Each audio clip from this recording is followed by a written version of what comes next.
지난주에 이어서 창세기 18장 16절부터 33절 동일한 말씀으로 우리 네 번째 다시 한번 본문을 교독하도록 하겠습니다. 구약 성경 21쪽부터 22쪽 사이 창세기 18장 16절부터 33절. 자, 오늘도 여러분이 먼저 16절부터 읽어주시기 바랍니다. 16절 읽어주십시오. 시작. 그 사람들이 거기서 일어나서 소돔을 향하고 아브라함은 그들을 전송하러 함께 나가니라. 여호와께서 이르시되 내가 하려는 것을 아브라함에게 숨기겠느냐. 아브라함은 강대한 나라가 되고 천하 만민은 그로 말미암아 복을 받게 될 것이 아니냐. 내가 그로 그 자식과 권속에게 명하여 여호와의 도를 지켜 의와 공도를 행하게 하려고 그를 택하였나니 이는 나 여호와가 아브라함에 대하여 말한 일을 이루려 함이니라. 여호와께서 또 이르시되 소돔과 고모라에 대한 부르짖음이 크고 그 죄악이 심히 무거우니 내가 이제 내려가서 그 모든 행한 것이 과연 내게 들린 부르짖음과 같은지 그렇지 않은지 내가 보고 알려 하노라.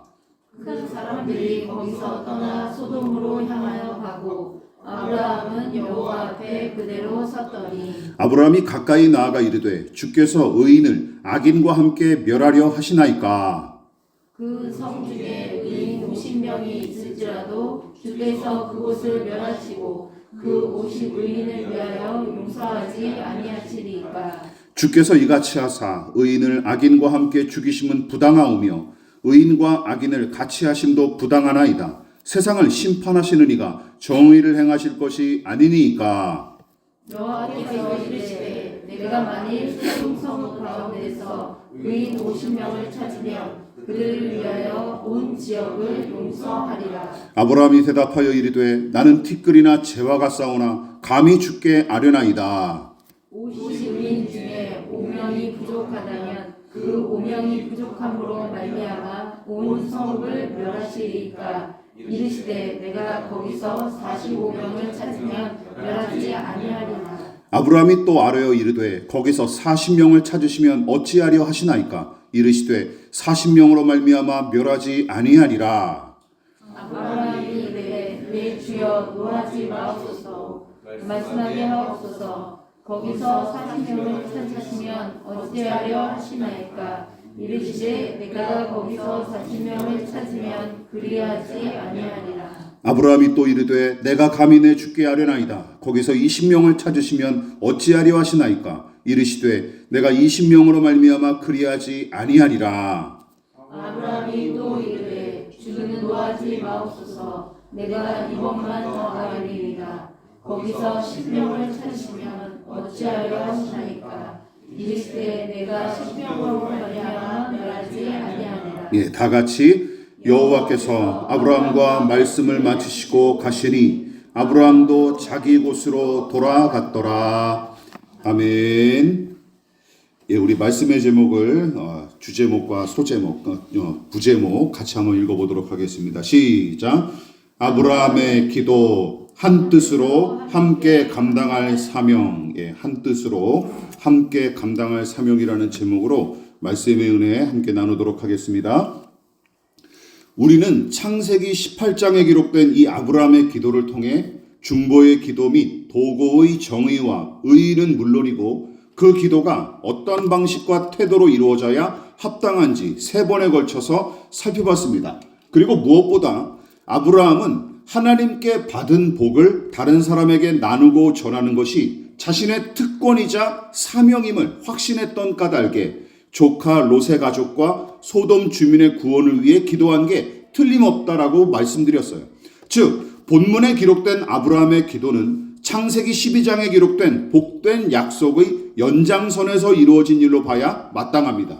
이처럼 아브라함은 하나님께 받은 은혜와 복을 누군가의 구원과 회복을 위해 사용해야 마땅하다고 믿었으며 그 믿음은 소돔의 구원을 위한 기도로 이어졌던 것으로 보입니다. 또한 그의 기도는 앞서 언급한 그를 복의 근원으로 삼으시겠다는 약속의 말씀을 바탕에 두고 이루어졌는데 그것은 단순히 세상에 하나님의 복을 전하고 나누는 사명감만으로 이루어진 것이 아니라 두 가지 정신과 태도를 통해 구현되었다는 사실을 지금까지 함께 살펴봤어요. 그래서 첫 번째 어떤 바탕으로 같이 한번 읽어보겠습니다. 시작. 아브라함의 기도는 사랑과 긍휼로 감당한 일이었음을 강조했습니다. 지난 설교에서 지적했다시피 롯과 그 일가의 구원만이 목표였다면 본문처럼 구차하고 또한 길게 기도할 필요가 전혀 없습니다. 그러니까 아브라함은 조카인 롯과 그 가족의 구원만을 위해서만 기도한 것이 아니라 롯과 그 일가를 비롯한 의인들을 봐서라도 소돔성의 심판이 거두어지기를 기도한 것이고, 그곳 주민을 향한 이 아브라함의 마음이 하나님의 성품을 똑 닮았기 때문에, 그리고 고스란히 반영했던 까닭에 그의 사랑과 긍휼의 마음을 기뻐하신 하나님은 그의 기도에 일일이 응답하며 기꺼이 교제하셨던 것입니다. 아주 친밀히 교제하셨던 것이죠. 또한 두 번째, 아브라함은 어떤 중심으로 감당한 일이었습니까? 시작. 아브라함의 기도는 섬김의 도리로 감당한 일이었습니다. 그의 기도는 세심하게 하나님의 의중을 살피면서 일관적으로 구걸하는 모양새로 내내 일관하죠. 그러니까 하나님을 만만하게 여겨서 목에 힘을 주는 식의 태도 따위는 그의 기도에서 전혀 찾아볼 수가 없습니다. 그뿐만이 아니죠. 아브라함은 롯의 가족과 소돔의 사람들을 얕잡아 보거나 마구 비난만 일삼지 않습니다. 무엇보다 그의 기도는 약속하신 복과 그의 사명을 재확인한 후에야 비로소 시작된다라고 말씀을 드렸어요. 다시 말해 하나님의 은혜가 그의 기도의 유일한 원동력이자 근거였기에 아브라함은 자신의 공로나 경건 같은 것을 내세워 유세를 떨 수 없었습니다. 그래서 아브라함의 기도는 너희가 거저 받았으니 거저 주라 하신 예수님의 정신, 즉 은혜 의식을 잘 보여주는 대표적인 사례로 꼽을 만하죠. 이게 전부가 아닙니다. 그래서 오늘은 아브라함의 기도에 깃든 세 번째 원리를 함께 살펴보도록 하겠습니다. 세 번째 원리는 무엇입니까? 자, 같이 읽어볼게요. 시작. 같은 뜻으로 함께 중보기도하라. 타인의 신앙과 생활을 위해 기도한다고 말할 때 당연히 상대방을 도우려는 의도와 목적으로 기도하기 마련이며, 거기에는 그 상대의 결핍과 약점은 물론이고 그가 처한 곤고한 처지를 생각하는 게 인지상정입니다. 굉장히 당연한 일이죠. 생각해 보십시오. 여러분, 스스로 문제를 잘 헤쳐나가는 사람, 완전 무결한 사람이 무슨 기도가 필요하겠습니까? 그래서 자타가 공인할 만큼 잘 살아가는 사람을 도우려고 기도하는 일은 거의 없어요. 하지만 중요한 것은 무엇입니까? 그런 인생이 존재합니까? 존재하지 않습니까? 존재하지 않습니다. 따라서 누구의 도움 없이도 무엇이든 혼자 할 수 있다고 믿는다면 너무 교만하여 심각한 착각에 빠졌으나 정신 나간 사람임이 틀림없습니다. 자, 어쨌든 타인의 도움 없이 생짜배기로 혼자 살 수 있는 사람은 아무도 없고 누구나 알게 모르게 남의 도움을 받으며 살아가기 마련입니다. 중보기도도 그런 차원에서 요구되는 신앙 행위예요. 자, 그러므로 중보의 기도 및 도고를 제대로 감당하고 실천하는 사람이라면 기억하십시오. 하나님의 뜻과 그 마음을 살피기 위해 힘써야 하는 것은 물론이고 기도로 도울 상대방의 내면과 그가 처한 형편까지도 세심하게 살피는 이중의 수고가 요구되는 것입니다. 그래서 중보의 기도가 어려운 거예요. 쉽지 않은 일입니다. 하나님의 마음도 살펴야 되고 또 기도로 돕는 상대방의 마음과 처지까지 살펴야 하기 때문이죠. 그러나 수고와 희생만 따르는 것은 아니에요. 기도를 비롯한 신앙의 행위가 바른 중심과 태도에서 제대로 이루어진다면 기억하십시오. 그것을 실천하는 당사자는 그에 따른 영적인 효과를 반드시 얻습니다. 자, 그렇다면 남을 위해 기도하는 중보의 기도가 합당한 방식으로 이루어질 때 기도하는 당사자가 반드시 얻게 될 영적인 효력과 유익은 무엇일까요? 두 가지입니다. 자, 첫 번째, 이런 유익을 누릴 수 있어요. 올바른 중보의 기도는 그 자체로 하나님의 영광과 기쁨이 됩니다. 왜냐하면 제대로 된 신앙, 기도뿐만 아니라 모든 신앙의 봉사, 전도, 선교, 설교, 하여튼 여러 가지 교회 일들, 이 모든 신앙의 행위는 하나님의 뜻과 그 성품을 반영하기 때문이에요. 이게 중요합니다. 그래서 제대로 그 신앙의 행위가 이루어질 때 하나님이 기뻐하시고 영광을 받으시는 거예요. 그 자체로 말이죠. 결과와 상관없이. 그래서 실천, 순종의 규모와 숫자 등은 상관이 없습니다. 여기. 규모와 숫자는 상관이 없어요. 작은 일이라도 신자의 태도와 실천하는 방법이, 순종하는 방법이 하나님 보시기에 적합하면 하나님은 얼마든지 영광을 받으시고 기뻐하십니다. 믿으십니까? 이게 중요한 거예요. 두 번째, 이런 유익이 있습니다. 합당한 중보의 기도는 또한 뭉뚱그려서 신앙 행위는 기도하는 자, 신앙하는 자에게 영적인 유익을 제공합니다. 하나님의 영광과 기쁨을 올려드리는 것뿐만 아니라 나 자신에게도 어떤 영적인 효력이 나타난다는 것이죠. 기억하십시오. 하나님의 생명과 은혜를 다른 사람과 나누기 위해 그를 인도하고 섬기는 수고를 기꺼이 감당하는 사람, 또한 하나님의 영광과 기쁨을 위해 기꺼이 낮아져 순종하는 사람, 여러분, 하나님께서는 그런 사람들에게 하늘의 신령한 은혜를 베풀어 주십니다. 이처럼 언급한 두 가지는 기도하는 자에게 필수적으로 주어지는 효력이지만 기도한 대로 고스란히 이루어지는 응답 같은 것은 기억하십시오. 중보기도의 부수적인 효과이기에 반드시 이루어지는 영적 유익과 효력으로 규정하기는 어렵습니다. 그래서 제가 응답에 관련해서 그냥 빼버린 거예요. 이처럼 합당한 중보의 기도는 하나님께서 기뻐하시고 영광을 받으실 뿐만 아니라 기도하는 당사자가 하나님의 심정을 헤아림과 동시에 그분의 성품을 닮아갈 수 있는 영적 효력으로 분명하게 작용한다는 것이죠. 그래서 잘 기도하는 사람, 잘 예배하는 사람, 잘 말씀을 묵상하고 순종하는 사람에게는 이 두 가지 효과가 반드시 나타나는 거예요. 하나님께 영광을 돌리고 또 내가 하나님과 우리 주 예수 그리스도의 형상을 닮아갈 수 있게 거룩하게 된다는 것이죠. 그 사실을 기억하십시오. 특히 본문에 기록된 아브라함의 중보 기도가 그러합니다. 하나님께서 그의 기도를 기뻐하며 영광을 받으신 것은 물론이고 기도로 섬긴 아브라함은 하나님께서 작정하신 뜻과 그분의 성품에 동참하는 영광과 유익을 누린 거예요. 또한 아브라함의 중보의 기도가 아니었다면 생각해 보십시오. 롯과 그의 두 딸이 살아날 수 있었을까요? 과연 그랬을까요? 물론 애초부터 하나님의 뜻이 어디에 있는지 구체적으로 알 수는 없지만 그나마 아브라함의 기도 덕택에 세 사람이 살아났다고 봐도 그렇게 틀리지는 않을 것 같습니다. 그런데 본문에서 주목할 점이 또 한 가지가 있습니다. 자, 무엇인지 아십니까? 소돔의 타락으로 하나님 앞에 부르짖어 기도한 사람이 아브라함만은 아니었던 것 같아요. 아브라함만이 아니었던 것 같다는 것이죠. 아브라함이 롯의 가족과 소돔 성을 위해 기도하기 전에 그를 찾아온 세 명의 천사로부터 소돔과 고모라를 향한 하나님의 뜻을 듣게 되는데 여기에 특이하면서도 심상치 않은 내용이 그 말씀 가운데 등장합니다. 오늘 본문에서 우리가 한번 읽었어요. 20절과 21절입니다. 같이 한번 다시 읽어볼까요? 자, 시작.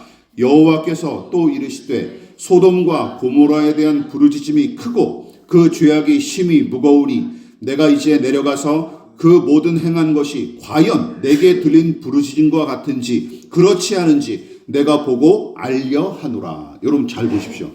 무슨 의미입니까? 하나님께서 새 천사를 보내셔서 소돔과 고모라의 만연한 죄악을 고통스러워하는 그 누군가의 부르짖음을 들으셨고 그리고 그곳의 실상을 자기 스스로 실제로 살펴보시겠다는 말씀입니다. 내가 확인하러 가보겠다.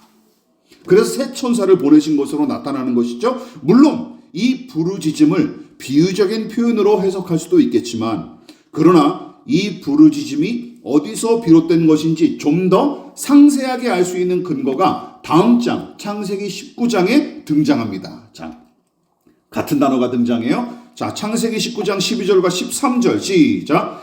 그 사람들이 롯에게 이르되 이 외에 내가 속한 자가 또 있느냐? 내 사위나 자녀나 성중에 내게 속한 자들을 다 성 밖으로 이끌어내라.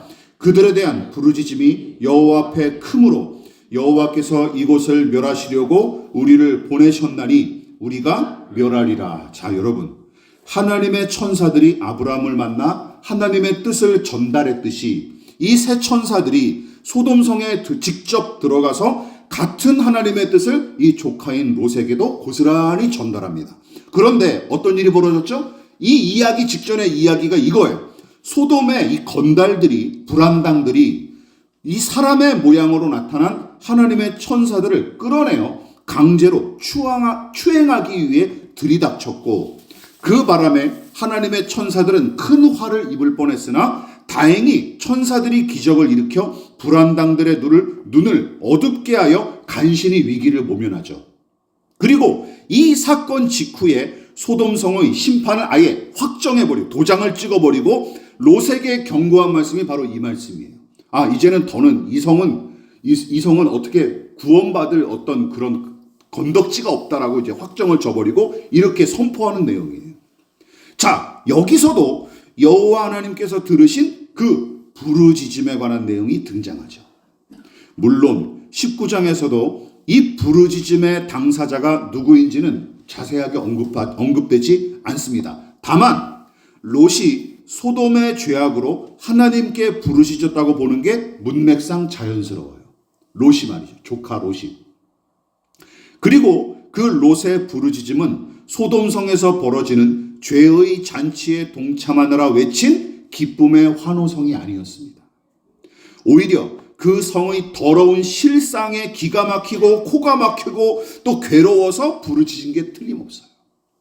게다가 이 조카 롯이 불법과 불의로 충만했던 소돔의 분위기에 젖어 희낙낙하지 않았음을 방증하는 내용이 또 어디 나오냐면 베드로의 편지에 분명하게 언급되어 있습니다. 베드로후서 2장 7절과 8절 같이 읽어볼게요. 시작. 무법한 자들의 음란한 행실로 말미암아 고통당하는 의로운 롯을 건지셨으니 이는 이 의인이 그들 중에 거하여 날마다 저 불법한 행실을 보고 들으므로 그 의로운 심령이 상함이라. 누구에 대한 이야기입니까? 조카 롯에 관한 평가예요. 여러분은 자, 이쯤에서 한번 생각해 보십시오. 교회를 오래 다녀 보신 분들이 오히려 이런 부분에 편견이 많습니다. 자, 여러분은 아브라함의 조카 롯을 어떤 사람으로 생각하십니까? 아브라함은 거주할 땅을 먼저 선택하도록 조카에게 양보했기에 마치 믿음이 좋고 처음부터 선한 사람인 것처럼 평가하는 신자들이 많지만, 반대로 땅이 기름지고 물이 넉넉했던 소돔 땅을 냉큼 선택해서 거주지로 정한 이 조카 롯은 굉장히 이기적이고 탐욕스러운 인물로 여길 뿐만 아니라 그와 관련된 두 딸과 관련된 여러 가지 입에 담기도 차마 어려운 불미스러운 일을 근거로 마치 이 롯을 믿음의 사람 아브라함과 반대편에 선 대척점에 선 사람처럼 바라보기 일쑤예요. 그러나 기억하십시오. 구약과 신약 성경 모두가 롯을 믿음의 사람으로 보고 있습니다. 믿으십니까? 믿음의 사람으로 보고 있어요. 그리고 더불어 그가 소돔성에 만연한 죄악 때문에 뭐했다? 괴로워했다라고 성경은 분명히 기록하고 있습니다. 괴로워했다.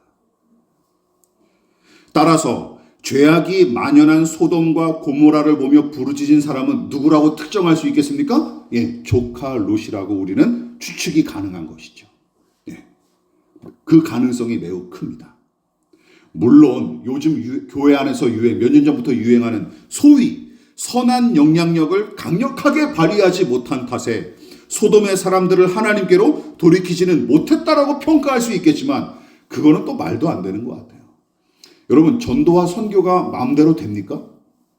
안 되죠. 영혼 구원이 내 뜻대로 다 됩니까? 기도한 대로 다 됩니까? 아니, 그러면 우리 선교사들 벌써 교회 몇 개 졌어야죠. 예. 그렇게 우리 뜻대로 되는 게 영혼 구원이 아닙니다. 그렇지 않습니까? 심지어 그의 아내와 두 딸조차도 여호와 하나님을 신실하게 섬긴 사람들로 보기가 어렵지 않습니까? 그렇다면 두 가지 경우의 수가 존재하죠. 어쩌면 롯이 그만큼 미숙하고 연약한 믿음의 사람이었을지도 모르고, 다른 한편으로는 그의 믿음이 견고하고 깊었을지라도 나머지 가족은 그와 딴판으로 살았을 가능성도 배제할 수는 없는 거예요. 두 가지 경우의 수가 다 존재하는 거예요. 그래서 어느 한쪽만 놓고 롯을 평가하기는 어렵습니다. 어쨌든 그렇다고 그가 하나님을 전혀 생각하지 않고 사는 사람처럼 롯을 매도하는 것은 지나친 해석이라는 것이죠. 이 사람을 마치 불신자고 마치 뭐가 부도덕을 일삼는 사람처럼 매도하는 것은 이건 성경을 지나쳐서 해석하는 것입니다. 그러므로 기억하십시오. 따라서 어쩌면 그의 믿음이 성숙하고 강하지 못한 까닭에 섣불리 선택하고 서툴게 행동했을지언정, 그런데도 그는 소돔의 불의와 죄악으로 마음고생했고 거기서 더 나아가 하나님께 부르짖어 기도했다고 보는 것이 문맥상 합당합니다. 이게 적합해요. 또한 그의 부르짖음이 아브라함처럼 소돔 성의 회복과 구원까지였는지 아니면 단지 자신의 개인적인 심정을 토로한 것인지 그것도 정확히 알기는 사실 어렵습니다. 그러나 중요한 것은 무엇입니까? 중요한 것은 이것이죠. 다만 한 가지 분명한 것은 자기가 거주하는 이 땅의 죄와 악에 괴로워하며 부르짖었다는 사실은 틀림없어요. 그러므로 소돔 성의 죄악 때문에 기도한 사람이 우리가 결론을 내릴 수 있는 것이죠. 아브라함 혼자만은 아니었던 게 틀림없습니다. 롯도 같이 기도했던 게 틀림없어요.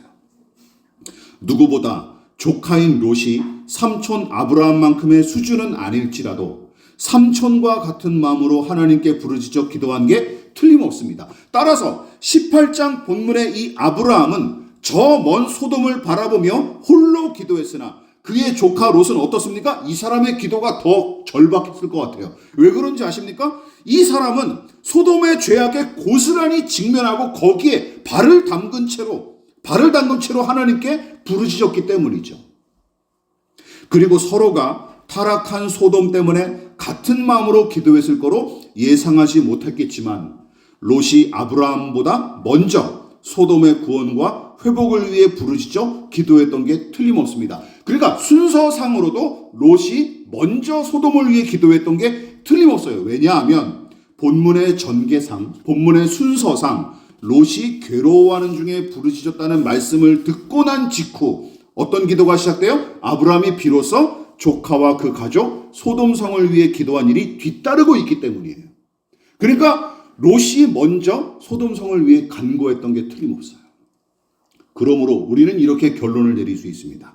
아브라함의 중보 기도는 소돔을 가득 채운 죄악의 공기에 질식해가는 롯을 도우려는 의도로 시작됐다고 봐도 무방합니다. 즉 이 믿음이 아브라함보다 연약하고 미성숙한 조카 롯이었지만 정작은 롯이 아브라함보다 먼저 소돔의 구원과 회복을 위해 기도를 시작했고 아브라함은 홀로 고군분투하도록 그를 내버려 두지 않고 기도로 도왔던 것으로 보입니다. 그러므로 아브라함의 기도가 그 중심에서 비롯된 것이라면 이것도 하나님께서 기뻐하실 만한 충분한 이유가 되는 것이죠. 네가 조카 롯을 홀로 내버려 두지 않고 그를 위해 함께 기도하는구나. 이게 또 하나님의 기쁨이 되는 것이죠. 이처럼 믿음의 사람들이 같은 뜻 안에서 하나가 될 때, 그리고 같은 마음으로 당신의 일을 감당할 때 하나님은 더 크게 기뻐하시고 더 깊이 영광을 받으십니다. 믿으십니까? 함께 할 때. 기도도 마찬가지입니다. 홀로 하나님 앞에 나아가 그 뜻을 헤아리고 그분과 교제해야 할 시간은 반드시 필요합니다. 하지만 믿음의 사람들과 한 마음 한 뜻으로 기도하는 일도 그 못지않게 중요합니다. 이게 중요해요. 하지만 믿음의 사람들과 한 마음 한 뜻으로 기도하는 일도 그 못지않게 중요한 것처럼 하나님 앞에 홀로 서는 일만큼이나 소중한 것이, 결론을 내리십시오, 믿음의 사람들이 마음과 뜻을 모아 살아가는 것입니다. 같은 믿음의 사람들이 같은 길을 동행하는 것을 하나님이 더 기뻐하신다라는 것이죠. 오죽하면 예수께서 이렇게 말씀하셨겠습니까? 같이 읽어볼게요. 시작. 진실로 다시 너희에게 이르노니 너희 중에 두 사람이 땅에서 합심하여 무엇이든지 구하면 하늘에 계신 내 아버지께서 그들을 위하여 이루게 하시리라. 두세 사람이 내 이름으로 모인 곳에는 나도 그들 중에 있느니라. 무슨 뜻입니까? 두세 사람이 마음을 모아 기도할 때마다 그들을 위한 최선의 것으로 응답해 주시겠다는 약속의 말씀입니다. 믿으십니까? 내가 최선을 다해 어떤 모양으로든 응답하겠다 약속하신 말씀이에요. 그러나 이 말씀을 또 이런 식으로는 오해하지 마십시오. 더 많은 사람이 모여 기도할수록 응답이 더 잘 이루어질 거로 오해하지는 마십시오. 그런 말씀이 아닙니다. 이 구절은 그런 식으로 갖다 쓰는 말씀이 아닙니다. 오히려 한 사람의 탐욕과 탐욕이 죄와 사망을 낳듯이, 여러분 더 무서운 게 뭔지 아십니까? 집단의 탐욕이에요. 집단의 탐욕과 교만이 더 큰 죄악과 사망을 초래하기 일쑤입니다. 그래서 맹목적으로 다 크게 많이 모인다 해서 그게 다 선한 게 아니에요. 그러므로 기도하는 사람들의 숫자보다 더 중요한 것은 무엇입니까? 기도하는 사람의 중심임을 명심하십시다. 말씀을 마무리하도록 하겠습니다. 예수께서 가르치신 기도의 교훈처럼 아브라함과 롯은 소돔의 멸망을 안타까워했고 그곳의 구원을 위해 같은 마음으로 기도했습니다. 그런데 중요한 것은 무엇입니까? 오늘 이 말씀처럼 그대로 응답됐습니까? 아닙니다. 소돔과 고모라는 결국 멸망당했습니다. 그래서 제가 아까 그 말씀을 드렸던 거예요. 자꾸 두세 사람이 모여 기도한 대로 응답하셨으니까 우리가 모여 기도하면 그대로 반드시 응답될 거야. 이런 식으로 하지 말라는 거예요. 즉 두세 사람이 기도했어도 그대로 다 이루어지지 않았습니다. 그래서 두세 사람의 기도가 응답과 문제 해결의 만능 열쇠라는 식으로 예수님의 교훈을 왜곡하면 안 되는 거예요. 두 사람이 기도한 결과는 기억하십시오. 그저 롯과 두 딸만 어렵사리 탈출한 거로 나타났을 뿐입니다. 즉, 두 사람이 원하는 결과를 그대로 이루지는 못한 거예요. 그런데도 창세기는 기억하십시오. 응답만 놓고 보면 아브라함과 롯의 기도는 실패예요. 솔직히 얘기하면. 그렇지 않습니까? 그 엄청난 규모를 소돔성 전체의 구원을 위해 기도했건만 딸랑 누구만 구원받았어요? 세 사람만 구원받았습니다. 이건 좀 믿지는 장사 아닙니까? 믿지는 기도하고 싶겠습니까? 100만 원 주십시오 그러는데 3원을 주셨어요. 그럼 이게 좋은 장사냐고요? 말도 안 되죠. 그런데도 웃기는 것은 뭔지 아십니까? 창세기는 이 아브라함의 기도를 매우 비중 있게 다루고 있으며 또한 롯의 믿음과 그의 부르짖음을 여러 군데 언급하는 것을 보십시오. 이것이 의미하는 바가 무엇입니까? 이것이죠. 왜냐하면 기도에 대한 응답보다 더 중요한 것은 두 사람의 기도와 그 중심이었기 때문입니다. 이것만으로 하나님은 충분하신 거예요. 믿으십니까? 이것만으로 충분하신 거예요. 또한 본문의 아브라함과 롯처럼 성경에는 더 적극적으로 기도의 짐을 짊어진 믿음의 사람들뿐만 아니라 그렇게 기도하는 사람들과 같은 뜻을 품고 연극무대의 조연처럼 은밀히 함께 기도한 사람들도 엄연히 존재한다는 것이죠. 이스라엘 민족을 이끈 믿음의 영도자이자 기도의 사람이었던 모세, 그리고 노쇠하여 쉽게 지친 그의 팔을 붙잡고 함께 기도했던 아론과 훌을 생각해 보십시오. 완벽한 조연들 아닙니까? 또한 아합과 이세벨의 용감히 맞섰던 엘리야, 그러나 숨어 있었던 7,000명을 생각해 보십시오. 여기에 아주 좋은 사례죠. 그러므로 외모와 숫자와 규모와 응답의 여부 따위로 한 사람의 기도를 함부로 판단하거나 무시하면 안 됩니다. 믿으십니까? 기도하는 그 자체를 귀하게 여길 줄 알아야 되는 거예요.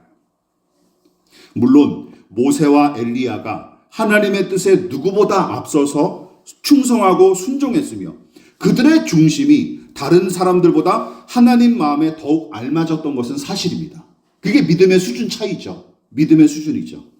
그러나 주인공 한 사람으로 영화가 완성될 수 없듯이 하나님 나라도 대단한 믿음의 사람으로만 채워진 나라가 아닙니다. 믿으십니까? 예수님도 천국에 가 계시지만 그 천국엔 누구도 있어요?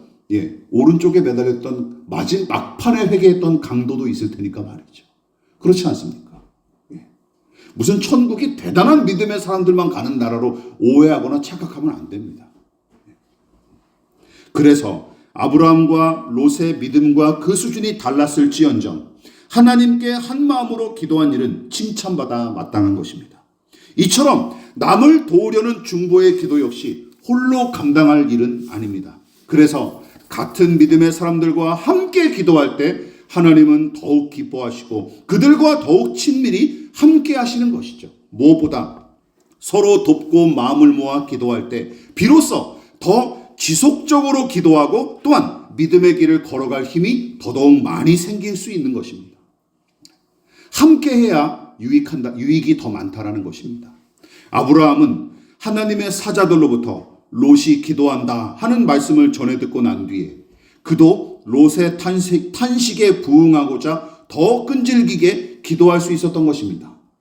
그래서 전도서의 유명한 교훈은 힘을 합하여 기도할 이유를 우리에게 믿는 사람들에게 제공합니다. 중요한 말씀이니까 길지만 우리 또박또박 한번 읽어볼까요? 요절로 삼으시고 전도서 4장 시작. 두 사람이 한 사람보다 나음은 그들이 수고함으로 좋은 상을 얻을 것임이라. 혹시 그들이 넘어지면 하나가 그 동물을 붙들어 일으키려니와 홀로 있어 넘어지고 붙들어 일으킬 자가 없는 자에게는 화가 있으리라. 또 두 사람이 함께 누우면 따뜻하거니와 한 사람이면 어찌 따뜻하랴. 한 사람이면 패하겠거니와 두 사람이면 맞설 수 있나니 세 겹줄은 쉽게 끊어지지 아니하느니라. 믿으십니까? 예. 여러분 여기 이 말씀 재밌지 않습니까? 혼자 있다가 넘어지고 붙들어 일으킬 자가 없는 자에게는 화가 있으리라. 독고다이는 하나님께서 싫어하신다는 거예요. 내일까지 다른 사람에게 떠넘겨서 기생하려는 꼼수가 아니라면 홀로 기도하기보다 함께 기도의 짐을 짊어지는 것이 여러모로 유익합니다. 혹시 모세와 엘리야와 같은 심정으로 홀로 고군분투하며 기도의 짐을 짊어졌다고 생각해 본 적이 있으십니까? 세상은 나 혼자다. 세상은 나 혼자다. 외롭다. 힘들다. 이렇게 느껴본 적 다 있으실 거예요. 그럴 때마다 생각하십시오. 롯과 아론과 훌과 7,000명의 숨은 일꾼처럼 또한 바울보다 먼저 예수를 믿고 그를 위해 기도했던 안드로니고와 유니아처럼 보이지 않는 곳에서 은밀히 함께 기도하는 사람들도 반드시 존재한다는 사실을 잊지 않으시기를 주님의 이름으로 부탁을 드리겠습니다. 그러므로 롯의 탄식을 외면하지 않고 기도했던 아브라함처럼 또한 삼촌 아브라함만큼 기도하지는 못했을지언정 자신의 깜냥만큼 탄식하며 기도했던 롯처럼 우리 한결교회 교우들도 한마음 한뜻으로 서로를 위해 기도할 수 있는 믿음의 사람들 다 될 수 있기를 진심으로 부탁을 드리겠습니다. 그러므로 너희는 이렇게 기도하라. 하늘에 계신 우리 아버지, 아버지의 이름을 거룩하게 하시며 아버지의 나라가 오게 하시며 아버지의 뜻이 하늘에서와 같이 땅에서도 이루어지게 하소서. 오늘 우리에게 일용할 양식을 주시고 우리가 우리에게 잘못한 사람을 용서하여 준 것 같이 우리 죄를 용서하여 주시고 우리를 시험에 빠지지 않게 하시고 악에서 구하소서. 나라와 권능과 영광이 영원히 아버지의 것입니다. 아멘.